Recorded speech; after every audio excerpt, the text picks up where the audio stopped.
গৌর হরি অঙ্গের যে জ্যোতি, সেই জ্যোতি আমাদের সোনাকেও হার মানিয়েছে। এখানে অনেক মায়ের কানে গলায় দেখছি সোনার হার বা সোনার কানের আছে, কিন্তু সেগুলো জ্যোতি আমার গৌর হরি জ্যোতির কাছে কি হেরেছে?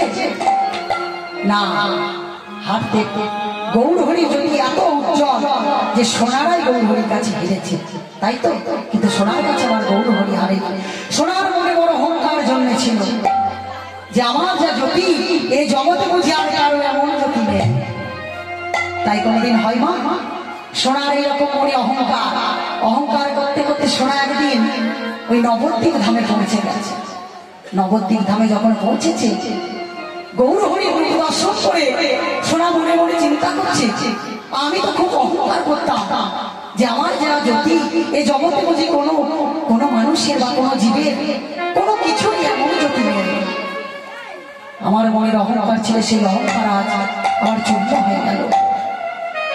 ঠিক সেই সময় গৌর হরি আমার সম্মুখে এসে উপস্থিত হয়েছে। সোনা গৌর হরির চরণ দুটি জড়িয়ে ধরে বলছে,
সোনা তুই যখন তোর মনের ভুল বুঝতে পেরেছিস, তখন তোকে আর অনুতপ্ত হতে হবে না, আমি তোকে ক্ষমা করে দিয়েছি। প্রভু, আমি আমার এই জীবনে আর আমি রাখবো না, আমি ওই আগুনের মধ্য দিয়ে ঝাঁপ দিয়ে আমার দেহটিকে দগ্ধীভূত করে দেব।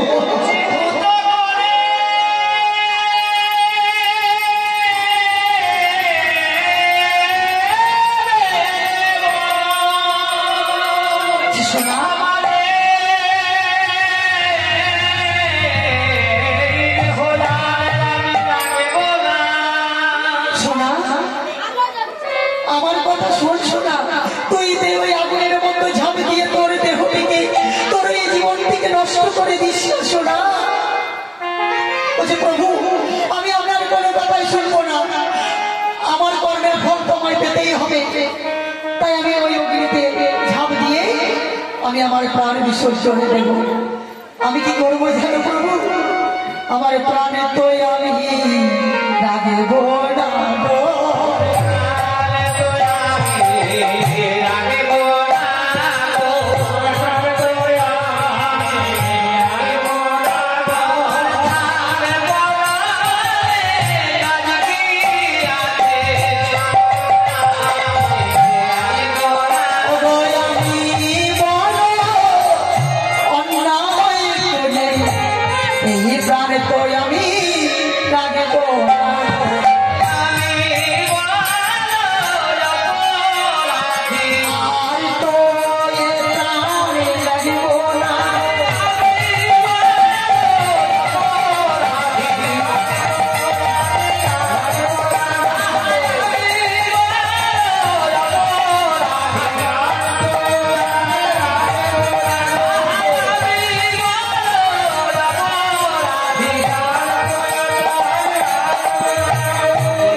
বলছে শোনা, তুই যদি আমার কথা না শুনিস তাহলে যা, তোকে আমি আশীর্বাদ দিচ্ছি, তোকে আমি এই বল দিচ্ছি, তুই যতবার আগুনের মতো ঝাড় দিবি তোর জ্যোতি তত উজ্জ্বল হবে। ওই জন্য দেখবে স্বর্ণকাররা যখন সোনাটিকে গলায় তখন দেখবে যত পোড়ায় তত সোনার উজ্জ্বলতা বাড়ে। কেন? কারণ গৌর হরি আশীর্বাদ, গৌর হরির বলে। কিন্তু মা, আমার এই গৌরী সোনাকে কেউ যদি ধরে রাখতে পারে, যদি আমার এই গৌরী সোনাকে হৃদয়ে মাঝে রাখতে পারে, হরিকে হৃদয়ে মাঝে রাখতে পারে, সে কি হয় জানো মা?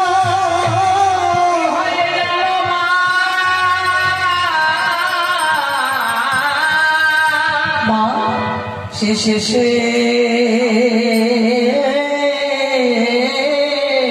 পথে, শেষে পথের কাঙাল হইল, শেষে পথে, শেষে পথের কাঙাল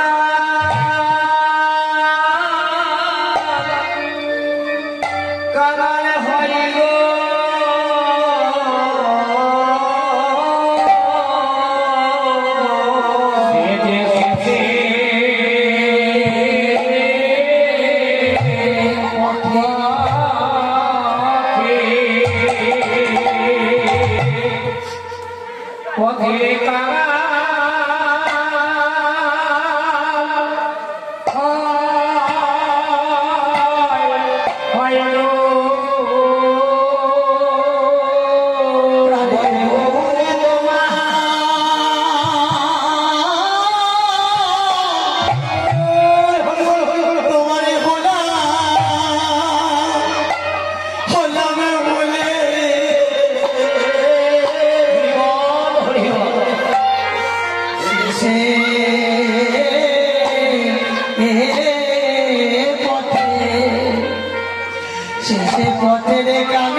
পথে শেষে পথের কাঙাল